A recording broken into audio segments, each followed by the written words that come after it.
ഇന്ത്യയിലെ മികച്ച പ്രാഥമിക ആരോഗ്യ കേന്ദ്രം തിരുവനന്തപുരം ജില്ലയിലെ പുഴനാട് തിരഞ്ഞെടുക്കപ്പെട്ടു. ഭാരത സർക്കാരിന്റെ അന്യസംസ്കാര സംരക്ഷണ പൈതൃക പട്ടികയിൽ ഇടം നേടിയ ആഘോഷ പരിപാടിയാണ് ചെട്ടിക്കുളങ്ങര കുംഭഭരണി കെട്ടുകാഴ്ച.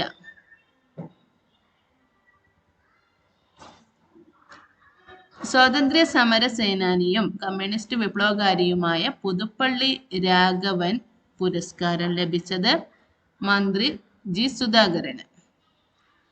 ഗോത്ര വിഭാഗത്തിൽ നിന്ന് IAS നേടിയ മലയാളി ശ്രീ ധന്യ സുരേഷ് കോഴിക്കോട് അസിസ്റ്റന്റ് കളക്ടർ ആയി തിരഞ്ഞെടുക്കപ്പെട്ടു.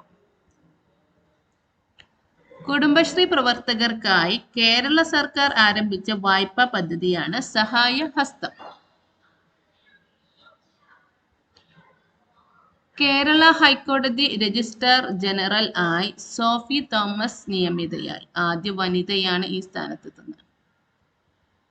തുഞ്ചത്തെഴുത്തച്ഛൻ മലയാള സർവകലാശാലയുടെ, അതായത് തിരൂരിലുള്ള തുഞ്ചത്തെഴുത്തച്ഛൻ മലയാള സർവകലാശാലയുടെ പ്രഥമ എമറേറ്റ്സ് പ്രൊഫസറായി MT വാസുദേവൻ നായർ നിയമിതനായി. സൗജന്യ ഇന്റർനെറ്റ് ലഭ്യമാക്കാനുള്ള കേരള സർക്കാർ പദ്ധതിയാണ് K-Phone 2020. ഇന്റർനെറ്റ് ഒരു മൗലിക അവകാശമാക്കുന്ന ആദ്യ സംസ്ഥാനവും കേരളമാണ്. കേരള സർക്കാർ പൊതു സ്വകാര്യ പങ്കാളിത്തത്തോടെ പുറത്തിറക്കുന്ന ലാപ്ടോപ്പുകളാണ് കൊക്കോണിക്സ്. കേരള പോലീസ് സേവനങ്ങൾ ലഭ്യമാക്കുന്ന മൊബൈൽ ആപ്ലിക്കേഷൻ ആണ് പോൽ ആപ്പ്. കേന്ദ്ര പഞ്ചായത്ത് രാജ് മന്ത്രാലയത്തിന് കീഴിൽ ദീൻ ദയാൽ ഉപാധ്യായ പഞ്ചായത്ത് സാക്ഷാത്കരണ കേരള പുരസ്കാരം ലഭിച്ചത് നെടുമങ്ങാട് ബ്ലോക്ക് പഞ്ചായത്ത്, ഗ്രാമപഞ്ചായത്തിലെ മുഖത്തല പഞ്ചായത്ത്, കൊല്ലം ജില്ലയിലെ മുഖത്തല പഞ്ചായത്തിനും ലഭിച്ചു. കേരള സംസ്ഥാന ബാലാവകാശ കമ്മീഷൻ അധ്യക്ഷനായി KV മനോജ് കുമാർ നിയമിതനായി. 2019 ഉരുൾപൊട്ടലിൽ വീട് നഷ്ടപ്പെട്ട വയനാട് പുത്തുമല പുനരധിവാസ പദ്ധതിയാണ് ഹർഷം. തിരുവനന്തപുരം ജില്ലയിലെ ലക്ഷ്യം വീടുകളുടെ സമഗ്ര വികസനത്തിനായിട്ടുള്ള പദ്ധതിയാണ് ലക്ഷ്യം മീറ്റ്. നടത്തുന്ന പദ്ധതിയാണ് ന്യൂ ലൈഫ്. ജീവിതത്തിൽ വെല്ലുവിളികൾ നേരിടുന്ന അമ്മമാർക്ക് ധനസഹായം എത്തിക്കുന്ന പദ്ധതിയാണ് മാതൃജ്യോതി.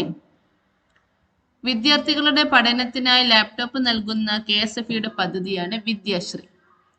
കേരളത്തിലെ 18ാമത് വന്യജീവി സങ്കേതം മലപ്പുറം ജില്ലയിലെ കരിമ്പുഴ, വടക്കേക്കോട്ട, അമരമ്പലം എന്നീ വനപ്രദേശങ്ങൾ ഇവിടെ ഉൾക്കൊള്ളുന്നു. വിദ്യാലയങ്ങളിൽ ചെറുവനങ്ങൾ വളർത്തിയെടുക്കുന്നതിനുള്ള വനംവകുപ്പിന്റെ പദ്ധതിയാണ് വിദ്യാവനം. 2020 ബഷീർ ബാല്യകാല സഖി പുരസ്കാരം ലഭിച്ചത് പെരുമ്പടവം ശ്രീധരനാണ്. ബഷീർ അമ്മ മലയാളം പുരസ്കാരം ലഭിച്ചത് ഡോക്ടർ VP ഗംഗാധരനുമാണ്. പൊതുവിദ്യാഭ്യാസ നിലവാരം മെച്ചപ്പെടുത്തുന്നതിനുള്ള ലോക ബാങ്കിന്റെ പദ്ധതിയാണ് സ്റ്റാർസ്. എറണാകുളം ജില്ലയിൽ നിലവിൽ വന്ന ടൂറിസം പദ്ധതിയാണ് കുരുമല. കേരളത്തിലെ ആദ്യ വനിതാ എക്സൈസ് ഇൻസ്പെക്ടറായി O സജിത നിയമിതയായി. പട്ടികജാതി വിഭാഗത്തിലെ വനിതകൾക്ക് സ്വയം തൊഴിൽ കണ്ടെത്തുന്നതിനായി നടപ്പിലാക്കുന്ന ടൂറിസം പദ്ധതിയാണ് സുബല ടൂറിസം പദ്ധതി. ഇത് പത്തനംതിട്ട ജില്ലയിലാണ് നടപ്പിലാക്കുന്നത്. കുറ്റകൃത്യത്തിന് ഇരയായി മരണപ്പെടുന്നവരുടെയും പരിക്കേൽക്കുന്നവരുടെയും ആശ്രിതർക്ക് തൊഴിൽ ലഭ്യമാക്കുന്ന പദ്ധതിയാണ് കേരള സർക്കാർ പദ്ധതിയാണ് ജീവനം. ശിശു സംരക്ഷണ സ്ഥാപനത്തിലെ കുട്ടികളുടെ ഉന്നമനത്തിനായി ആരംഭിച്ച പദ്ധതിയാണ് കരുതൽ ചൈൽഡ് കെയർ. പാലക്കാട് ജില്ലയിലാണ് ഇത് ആരംഭിച്ചത്. മൂന്നാറിൽ ഉരുൾപൊട്ടൽ ഉണ്ടായ സ്ഥലം പെട്ടിമുടി.